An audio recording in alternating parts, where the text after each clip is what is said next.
Olá, gente! Essa é a oficina de contação de história em forma de cordel.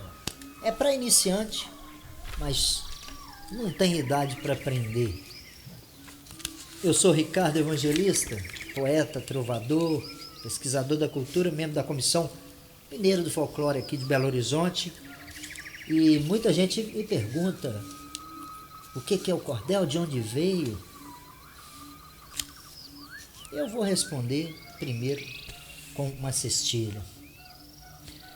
Peço agora nesse instante minha musa inspiração para cantar em redondilha o que vem do coração, para louvar o cordel, o folheto do sertão, dos tempos dos rapisodos, da Grécia ocidental aos menestréis trovadores lá da França provençal. Contar histórias ao povo é arte universal. O cordel, para quem não sabe, é esse livreto de 11 por 16 que vem com os versos. Verso é cada linha de uma estrofe, que é o conjunto de versos.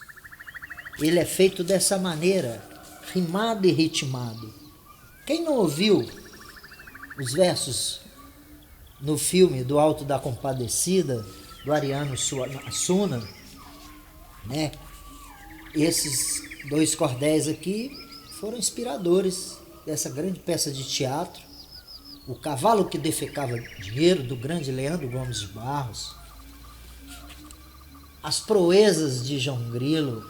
Esses cordéis municiaram o nosso grande escritor. O Testamento do Cachorro. Olha que interessante. Foram esses livrinhos que influenciaram o teatro de Suassuna, né?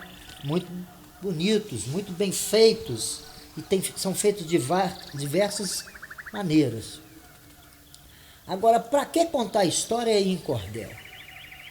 A gente conta história para a gente saber quem que a gente é e o que acontece com a gente. Desde o dia que a gente nasce até hoje, acontece muita coisa.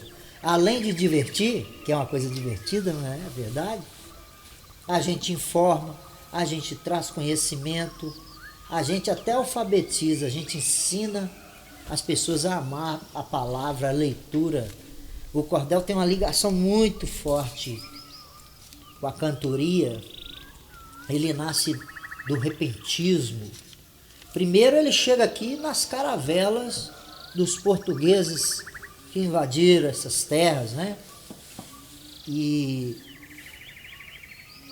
ao chegar aqui encontra esses grandes contadores de histórias que estão nos povos originários, também nos povos escravizados de África, nossos ancestrais, grandes cantadores de história dos melhores.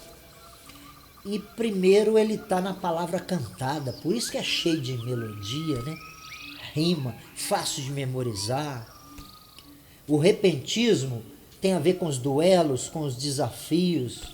Agora, não tem repente só no Nordeste, tem no mundo inteiro. Toda a cultura tem os desafios, as brincadeiras com as palavras. Aqui em Minas Gerais mesmo tem o repente do calango, que é o improviso que um duela, desafia o outro, né?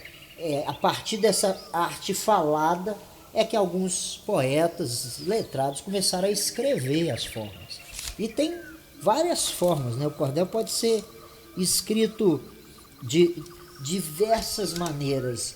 Inclusive é uma forma de relatar a realidade. Diz que no sertão, enquanto os cordelistas não escreviam uma notícia, eles não acreditavam. Foi assim com a morte de Getúlio Vargas, enfim, até a vinda, né, passagem do cometa Halley. E o cordel dá essa liberdade. O cordelista Raimundo Santelena criou inclusive a Feira de São Cristóvão no Rio. Ele fala que o cordel é a única imprensa livre do mundo, né? O cordelista, ele conta histórias, ele inventa as suas histórias, ele diverte. No século XIX, ainda, né, quando esse Leandro Gomes de Barros aí nasceu, os repentistas, eles duelavam nas fazendas, eles viajavam com suas violas, cantando, fazendo as pelejas e os duelos na zona rural. Era uma arte destinada a esse público mais humilde, por isso falava de uma realidade desse próprio povo, né? Da luta para arar a terra, amansar um boi. E esses versos, com o tempo, eles eram memorizados por quem não sabia ler. Inclusive ajudou muita gente a aprender a ler, a descobrir a sonoridade das palavras, que é uma coisa muito bonita, né? O repentista é o mestre que faz na hora do desafio. O cordelista escreve com calma, cada rima no tempo certinho, com a sílaba certinha, para dar a rima, para ficar cheio de cadência, de melodia. Então, de maneira que ao ler o cordel você pode até cantarolar. Cantou, é gostoso, tá certinho, fica bonito. O cordel é desse jeito que é feito, com essas formas, né? Em quadras, cestilhas, dessas, tem milhares. Na viola, na cantoria, tem centenas. No escrito, a gente pode fazer. A cestilha é uma das formas mais populares que se tem no cordel brasileiro. Muitas histórias são contadas lá. Começou com as histórias de Lampião, do Cangaço, de Padre Cícero, mas à medida que o povo nordestino foi migrando para o resto do Brasil, foi incorporando outros temas, outros sotaques, e o cordel se tornou, a partir de 2018, patrimônio cultural do Brasil. Ele tem, desde os primórdios, uma ligação muito forte com o jornalismo. Inclusive, eram impressos os cordéis onde se faziam os jornais. Muito interessante. Sobre a presença de alguma mulher no repente, no cordel hoje tem muitas, né? Mas no início, no repentismo, que era um verso muito masculino, tem a notícia de que houve uma paraibana, uma negra, bebia, gostava da boemia, desafiou grandes cantadores, que chamava Chica Barrosa.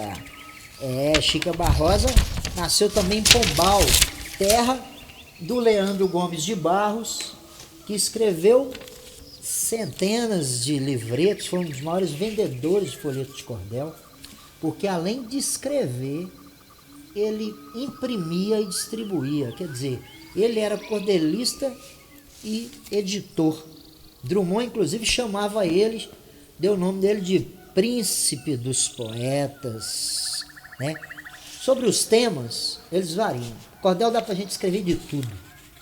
Dentro dessa forma, dessa regra, a gente escreve de qualquer assunto. De Covid-19, igual agora eu acabei de escrever, de notícias da atualidade, a temas ligados à biologia, a aula de biologia, enfim, até matemática tem cordelista que faz. Sobre a declaração, né, dos direitos humanos, tem cordel feito sobre declaração. E essa é a genialidade, a habilidade, a criatividade do cordelista. É preciso que ele tenha um domínio da língua, domínio da rima, domínio da métrica e também ter humor e emoção. Não é só ser técnico frio e gelado e escrever o verso ali. O povo tem que gostar daquilo, daquele modo que ele arranjou os versos. Antes chamava folheto, depois que ele ganha o nome de cordel, que é mais ou menos nos anos 70, quando um francês pesquisador que dá esse nome, firma esse nome mesmo e fica conhecido como cordel, que lá em Portugal que se falava. Mário de Andrade pesquisou esses cantadores, esse cordelismo, né? Aqui em Minas a gente tem dois destaques que eu admiro e aprendo muito e tenho contato, que é principalmente Mestre Gaio, Olegário Alfredo, que é lá de Teoflotone, e também o Theo Azevedo. Tenho, leio coisas, ouço os discos. Essas pessoas são grandes conhecedoras. Com Gaio mesmo já tive a oportunidade de estar até a Feira do Cordel, lá em Fortaleza. Vou fechar com uma cestilha e recomendo a vocês, acessa na internet o site da Associação Brasileira de Literatura de Cordel, para você aprender. Começa a conhecer essa arte, ler, que você vai se divertir muito. Eu sou Ricardo Evangelista, poeta de Alta Colina, O meu pai chama José, a minha mãe chama Divina, o meu avô foi bom tropeiro, minha avó, Dona Avelina. O cordel é um universo. Tem Mourão, tem Gemedeira, tem o Pinto do Monteiro e também o Zé Limeira. Leandro Gomes de Barros, de atitude pioneira. Poesia faz bem. Viva a arte brasileira.